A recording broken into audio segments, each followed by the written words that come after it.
एक बार एक गोरखपुर नाम का गांव था। उस गांव के पास एक जंगल था जिसके पास एक चुड़ैल रहती थी। वो बहुत ही डरावनी थी। वो चुड़ैल हर रात 3 बजे गांव वालों को दिखाई देती थी। वो अपने दोनों हाथों में 2 मटके लेकर चलती थी। उन मटकों में से आग की लपटें निकलती थी। गांव वाले उसकी खिड़कियों से उसे देखते रहते थे, लेकिन किसी ने भी उसके पास जाने की हिम्मत नहीं की।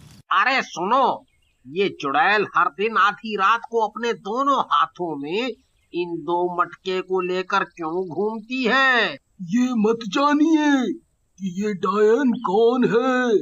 मुझे इस बात का एहसास है कि इस गांव में कुछ बहुत बुरा होने वाला है।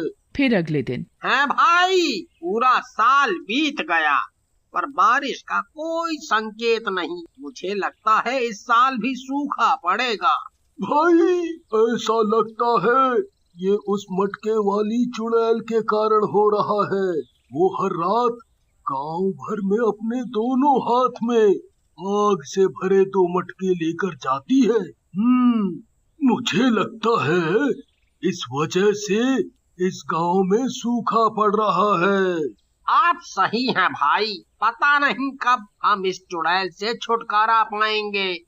चलिए भाई, देर हो रही है। फिर वो दोनों गांव वाले कुएं से पानी लाने के लिए लालची व्यापारी के घर जाते हैं। जो भी गांव वाला देरी से आता है उसे बड़ी लाइन में खड़ा होना पड़ता था। क्योंकि गांव में सूखा पड़ चुका था तो वो लालची व्यापारी गांव वालों को ज्यादा पैसों में पानी बेचता था। उस लालची व्यापारी के पास एक बहुत गरीब गांव वाला जाता है। ओह व्यापारी जी, मेरे पास आज पैसा नहीं है। मैं कल इसके पैसे दे दूंगा। आप मुझे कुएं से पानी लाने दो। ओ, यहाँ से चले जाओ, किसी को बिना पैसे के पानी नहीं मिलेगा। पहले पैसा दो और पानी ले जाओ। उस व्यापारी ने लालच की सारी हदें पार कर दी थी। एक दिन उसकी पत्नी सुनीता ने उस व्यापारी से इस बारे में बात की। सुनो, इस साल गांव में बहुत सूखा पड़ा है। हमें गांव वालों की मदद करनी चाहिए। हमें अपने कुएं के पानी के लिए उनसे पैसे नहीं लेने चाहिए। तुम क्यों ग्रामीणों के प्रति इतने दयालु रहती हो? जाओ और अपना काम करो।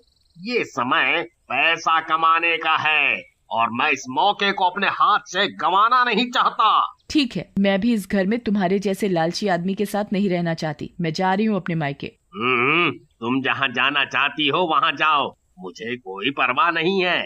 और सुनीता उस लालची व्यापारी को उसकी आदत के लिए छोड़ देती है और गुस्सा होकर अपने मायके चली जाती है। पर इस बात का व्यापारी को कोई दुख नहीं होता। वाह वाह वाह वाह वाह वाह, अब सही है। अब ये सारा धन मेरा हो जाएगा, मेरा। फिर अगले दिन गांव वाले पानी लाने के लिए कुएं पर खड़े हो गए। सामने एक साधु बाबा लाइन में खड़े थे। उस साधु बाबा को देखकर लालची व्यापारी उसके पास जाता है। देखो बाबा, इस कुएं का पानी मुफ्त नहीं है, इसके लिए आपको भुगतान करना होगा। बेटा, मेरे पास कोई पैसा नहीं है। फिर कहीं और से पानी ले लो, यहाँ कुछ भी मुफ्त नहीं मिलता। पानी पीने के लिए पैसे दो, नहीं तो जाओ यहाँ से। ये आप सही नहीं कर रहे हैं। आपके अंदर अब कोई इंसानियत नहीं बची। आपको अपने कर्मों के फल के भुगतान का सामना करना पड़ेगा। इतना कहकर संत वहाँ से चले गए। फिर रात में चुड़ैल फिर से गांव अपने दोनों हाथों में मटके लेकर आई। गांव वाले उससे बहुत डर गए। इस बार वो सीधे व्यापारी के घर गई और दरवाजा खटखटाया। ओहो, रात को पानी लेने कौन आया है? मुझे इतनी रात को नींद से उठाया। अब तो मैं उससे पानी के लिए ज्यादा पैसे लूंगा। तब लालची व्यापारी ने खिड़की से झांक कर देखा तो वो दंग रह गया। हे भगवान, मैं मर गया। ये मटके वाली चुड़ैल है। अरे, ये आज यहाँ क्यों आई है? अब मैं क्या करूं? अगर मैं दरवाजा खोलता हूँ तो वो मुझे जिंदा खा जाएगी। हे भगवान, मुझे इस चुड़ैल से बचाओ, बचाओ प्रभु, बचाओ। मटके वाली चुड़ैल ने फिर से दरवाजा खटखटाया, लेकिन डरे हुए व्यापारी ने दरवाजा नहीं खोला। फिर चुड़ैल ने दोनों मटकों में से एक मटके को उसके दरवाजे पर रख दिया और वहाँ से चली गई। हे भगवान, तेरा लाख लाख शुक्र है, मैं बाल बाल बच गया। फिर वह देखने के लिए बाहर निकला। वह अपने दरवाजे पर एक मटके को देखकर हैरान रह गया, जिसमें से आग की लपटें निकल रही थीं। ऐसा लगता है कि चुड़ैल यहाँ थोड़ा पानी मांगने के लिए आई होगी, इसीलिए उसने अपने मटके को पीछे छोड़ दिया। इसे पानी से भरने दो, नहीं तो वो मुझे नहीं छोड़ेगी। इसके बाद उसने मटके में पानी डाल दिया, लेकिन वो अंदर नहीं गया, बल्कि उस मटके की आग की लपटें और बढ़ने लगी। ओह, ये क्या हो रहा है? पानी ने मटके की आग नहीं बुझाई और ऊपर से आग की लपटें और बढ़ गई हैं। वो लालची व्यापारी और परेशान हो गया। फिर अगले दिन सुबह वो मदद के लिए सीधे उस साधु की झोपड़ी में गया, जिस साधु को उसने पानी पिलाने से इनकार कर दिया था। वो बहुत डरा हुआ था, ये सोचकर कि पता नहीं अब वो साधु मुझे माफ करेगा या नहीं, या मेरी मदद करेगा भी या नहीं। साधु बाबा, मुझे माफ कर दो। मैंने तुम्हें उस दिन पानी लाने नहीं दिया था। मुझे उस दिन के बाद खुद पर बहुत शर्म आई बाबा। बाबा, मेरे घर में एक मटके वाली चुड़ैल अपना एक मटका मेरे घर के बाहर रख गई है, जिसमें से आग की लपटें निकल रही हैं। मैंने भी पानी से आग बुझाने की बहुत कोशिश की, पर बुझने की बजाय और बढ़ गई।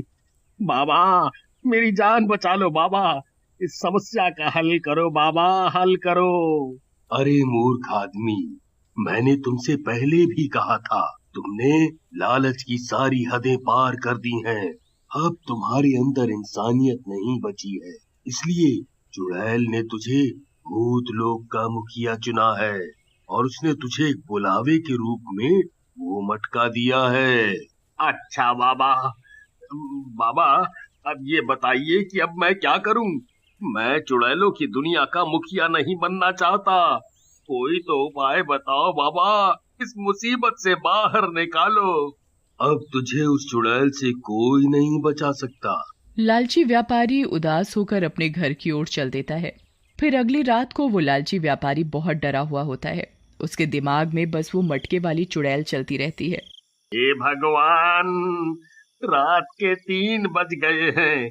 पक्का वो चुड़ैल फिर मेरे घर के बाहर आएगी। लालची व्यापारी को फिर से डरावनी आवाजें आने लगती हैं। हे भगवान, लगता है ये मटके वाली चुड़ैल फिर से आ गई है। अरे बचा लो प्रभु, बचा लो।